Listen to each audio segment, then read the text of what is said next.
নমস্কার দর্শক বন্ধুরা, রে স্পোর্টসের পর্দায় আপনাদের সকলকে স্বাগত। এই মুহূর্তে আমি দাঁড়িয়ে রয়েছি বেঙ্গালুরুর শ্রীকান্তি রাভা ফুটবল স্টেডিয়ামে। প্রথম পয়েন্ট নষ্ট করলো মোহনবাগান। টানা 4 ম্যাচ জিতে অপ্রতিরোধ্য রূপ ধারণ করেছিল সার্জিও লোবেরার সবুজ মেরুন ব্রিগেড। কিন্তু বেঙ্গালুরুতে পা রাখার আগেই মোহনবাগান হেড কোচ জানিয়েছিলেন কঠিন লড়াই। অ্যাওয়ে ম্যাচ মানেই সেই ম্যাচ অবশ্যই কঠিন পরীক্ষা। শক্তিশালী দলের বিরুদ্ধে মাঠে নামা মানেই সেটাই কঠিন পরীক্ষা। আর সেই কঠিন পরীক্ষায় পুরো পাস মার্কস নিয়ে উত্তীর্ণ হতে পারলেন না সার্জিও লোবেরা। কারণ গোল শূন্য ড্র করে 1 পয়েন্ট নিয়েই সন্তুষ্ট থাকতে হলো সবুজ মেরুন ব্রিগেডকে। 4 ম্যাচে 12 পয়েন্ট নিয়ে লিগ শীর্ষে ছিল মোহনবাগান। 5 ম্যাচে মোহনবাগানের সংগ্রহ 13। আজকের গোল শূন্য ড্র প্রাপ্তি কি মোহনবাগানের? আর অ্যাওয়ে ম্যাচে এসে কী বা হারালো সবুজ মেরুন ব্রিগেড? ফিরে যাই ম্যাচের 90 মিনিটে। মাস্টার স্ট্রোকস দিয়েছিলেন সার্জিও লোবেরা। বেঙ্গালুরু শক্তিশালী আক্রমণ ভাগের বিরুদ্ধে 2 বিদেশি স্টপারকে নামিয়ে দিয়েছিলেন, যেখানে গত 4 ম্যাচে আমরা দেখেছিলাম আলবার্তো রড্রিগেজের সঙ্গে মোহনবাগান রক্ষণে জুটি বেঁধেছিলেন মেহতাব সিং। গত ম্যাচেই রক্ষণে একটা ভুল করেছিলেন মেহতাব, সেই ভুলের মাসুল দিতে হলো তাকে। বেঙ্গালুরুর বিরুদ্ধে প্রথম একাদশে জায়গা করে নিলেন টম অলড্রেড, আর সেখানেই বাজিমাত করল মোহনবাগান। কারণ প্রথম থেকেই আক্রমণের ঝড় তুলেছিলেন সুনীল ছেত্রী, রায়ান উইলিয়ামসরা। সেই আক্রমণ বারবার রুখে দিলেন টম অলড্রেড, আলবার্তো রড্রিগেজ এবং সেই সঙ্গে মোহনবাগান রক্ষণের শেষ দুর্গের প্রহরী বিশাল কাইত। আমরা আগেও বলেছিলাম যে অনুশীলনে বাস্তব রায় মোহনবাগানের সহকারী কোচ, তিনি কিন্তু সার্জিও লোবেরাকে বারবার আশিক কুরুনিয়ানের কথা বোঝাচ্ছিলেন যে আশিক কুরুনিয়ান এবং রায়ান উইলিয়ামস তারা 2 প্রান্ত থেকে আক্রমণ করবে। আর সেই কারণেই বোধহয় আজকে মনবীর সিংকে ব্যবহার করলেন।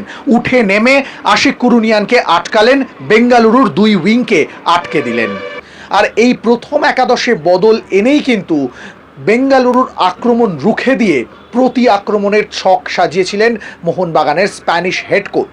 যদিও সেই কারণে তাকে আক্রমণ ভাগে এক বিদেশি কম্প্রোমাইজ করতে হয়েছিল। দলে রাখতে পারেননি জেমি ম্যাকলারেনকে। তার বদলে ফিরে গিয়েছিলেন মোহনবাগানের পুরনো ছকে, অর্থাৎ পুরনো প্রথম একাদশে, যেখানে দেখা গেল মনবীর সিং এবং লিস্টন কোলাসোকে। আক্রমণে ছিলেন জেমি ম্যাকলারেন, পিছন থেকে বল বাড়ানোর দায়িত্ব ছিল দিমিত্রি পেট্রাতোসের। এই চতুর্ভুজকে নিয়েই একের পর এক আক্রমণ আছড়ে পড়ছিল বেঙ্গালুরুর রক্ষণে। কিন্তু কোথাও গিয়ে বারবার ব্যর্থ হলো মোহনবাগানের আক্রমণ ভাগ। গোল মুখ খুলতে পারল না সবুজ মেরুন ব্রিগেড। কিন্তু কেন? মোহনবাগানের আক্রমণ মূলত উইং নির্ভর, আর বেঙ্গালুরুর হেড কোচ রেনেডি সিং সেটাকেই অস্ত্র করেছিলেন। মিড করিডোর দিয়ে কোনো রকম আক্রমণ তৈরি করতে দিচ্ছিল না বেঙ্গালুরু এফসি। একেবারে অটুট মাঝমাঠ রেখে মোহনবাগানের আক্রমণ ভাগকে চাপে ফেলে দিয়েছিল রেনেডি সিংয়ের ছেলেরা। সেখানেই বোধহয় আটকে গেল মোহনবাগান। মোহনবাগানের আক্রমণ শুরু থেকে অনেকটাই পড়ে ফেলেছিল বেঙ্গালুরু এফসি। তাই যখন 2 উইং থেকে একের পর এক বল উড়ে আসছে, সেই বল অতি সহজেই যেন ক্লিয়ার করে দিলেন রাহুল বেকে সানারা। সেখান থেকে সুযোগ তৈরি করতে পারলো না। আর যে কটা ইতিবাচক সুযোগ তৈরি হলো, সেই সুযোগও আটকে দিল। সেখানে বাধা হয়ে দাঁড়ালেন অভিজ্ঞ গুরপ্রীত সিং সান্ধু। যদি মোহনবাগানের বিরুদ্ধে আজকে অটুট রক্ষণ কেউ তৈরি করে থাকেন, তার নাম গুরপ্রীত সিং সান্ধু। একাধিকবার বেঙ্গালুরু এফসির নিশ্চিত পতন রোধ করলেন, আর সেই কারণেই আজকে পুরো 3 পয়েন্ট তুলে নিতে পারল না মোহনবাগান। তবে অনিরুদ্ধ থাপা, এই ফুটবলারটার কথা আলাদা করে না বললে বোধহয় অন্যায় করা হবে। গোটা মাঠ জুড়ে খেললেন, যেখানেই বল সেখানেই অনিরুদ্ধ থাপা পৌঁছে গেলেন প্রতিটা আক্রমণের বলে। দূরপাল্লার শট নিলেন, সামনের দিকে বল বাড়ালেন, উইংয়ে বল ঠেললেন, সেই সঙ্গে সুনীল ছেত্রী, রায়ান উইলিয়ামসদের আটকানোর দায়িত্বও নিলেন। একেবারে অলরাউন্ড পারফরমেন্স। মাঠের প্রতিটা প্রান্তে পৌঁছে গিয়ে প্রতিটা বলের জন্য 100% লড়াই করলেন। সেই সঙ্গে দিমিত্রি পেট্রাতোস উঠে নেমে খেললেন, আক্রমণ করলেন, রক্ষণ সামলালেন, সেই সঙ্গে বল বাড়ালেন, ফ্রিকিকে দুরন্ত 2টি সেট পিস রাখলেন, কর্নারে ভালো বল রাখলেন, শুধু শেষ পর্যন্ত গোলটা করতে পারলেন না। আর সেখানেই বোধহয় আজকে মোহনবাগানের ব্যর্থতা। ম্যাচের সেরা হলেন দিমিত্রি পেট্রাতোস, কিন্তু কোথাও গিয়ে মোহনবাগানকে হতাশ থাকতে হলো 1টা পয়েন্টের জন্য। আর সবশেষে যে কথাটা না বললে নয়, তার নাম আবারও ফিরে আসবে, তিনি হলেন সার্জিও লোবেরা। প্রায় 80 মিনিট পর্যন্ত অপরিবর্তিত প্রথম একাদশ রেখে দিলেন। প্রথম পরিবর্তন যখন নিলেন তখন ম্যাচের শেষ কোয়ার্টার চলছে, বাধ্য হয়েই পরিবর্তন নিলেন, কারণ তখন জয়ের জন্য অল আউট আক্রমণে যেতে চাইছেন সার্জিও লোবেরা। আর ঠিক সেই সময় বোঝা গেল মোহনবাগানের এই দল কতটা ফিট। 75 থেকে 78 মিনিট পর্যন্ত 11 জন ফুটবলার ক্রমাগত দৌড়ে গেলেন কান্তিরাভা ফুটবল স্টেডিয়ামে, এক বিন্দু হাঁপালেন না, প্রতি মুহূর্তে উঠে নেমে খেললেন। দুই সাইড ব্যাক অভিষেক টেকচাম সিং এবং শুভাশিস বোস ক্রমাগত ওভারল্যাপে গেলেন। দুই উইং লিস্টন মনবীর ক্রমাগত দৌড়ে গেলেন।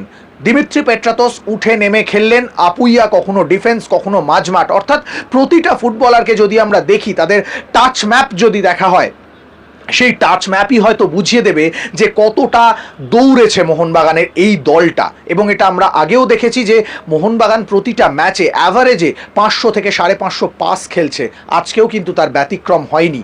ফলে এই দলটা কতটা ফিট সেটা কিন্তু প্রতিটা ম্যাচেই প্রমাণ হচ্ছে। প্রথমার্ধে বিরতির সময় সার্জিও লোবেরা চলে গেলেন মোহনবাগানের ফিটনেস ট্রেনার সার্জির কাছে, বেশ কয়েকটা কাগজ কলম হাতে, আর সেখানেই জানতে চাইলেন যে প্রতিটা প্লেয়ারের ফিটনেস কন্ডিশন, কে কতটা দৌড়চ্ছে, কে কতটা ফিট রয়েছে, কার স্প্রিন্ট কতটা রয়েছে, সমস্তটা বুঝেই হয়তো দ্বিতীয়ার্ধের রণকৌশল ঠিক করলেন। এটাই একজন বড় কোচের ভূমিকা, ম্যাচ রিডিং যে একটা ম্যাচের পার্থক্য গড়ে দিতে পারে। মোহনবাগান হয়তো আজকে 3 পয়েন্ট নিয়ে মাঠ ছাড়তে পারলো না, কিন্তু যে ফুটবলটা খেললো সেটা এই অ্যাওয়ে স্ট্যান্ডে দাঁড়িয়েও সবুজ মেরুন জনতা তাড়িয়ে তাড়িয়ে উপভোগ করলেন। এই ম্যাচ হয়তো সব দিন হবে না, এই গোল মিস হয়তো সব দিন হবে না, কিন্তু সার্জিও লোবেরার স্ট্র্যাটেজি এবং তার মোহনবাগানে করানো এই রণকৌশল থেকে যাবে।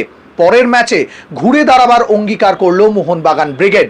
মুম্বাই সিটি এফসির বিরুদ্ধে যুব ভারতী ক্রীড়াঙ্গনে 3 পয়েন্টের জন্যই ঝাঁপাবে সার্জিও লোবেরার মোহনবাগান। বেঙ্গালুরুর কান্তিরাভা ফুটবল স্টেডিয়াম থেকে ক্যামেরায় শুভম মণ্ডলের সঙ্গে আমি সৌরভ মুখার্জি, রে স্পোর্টস।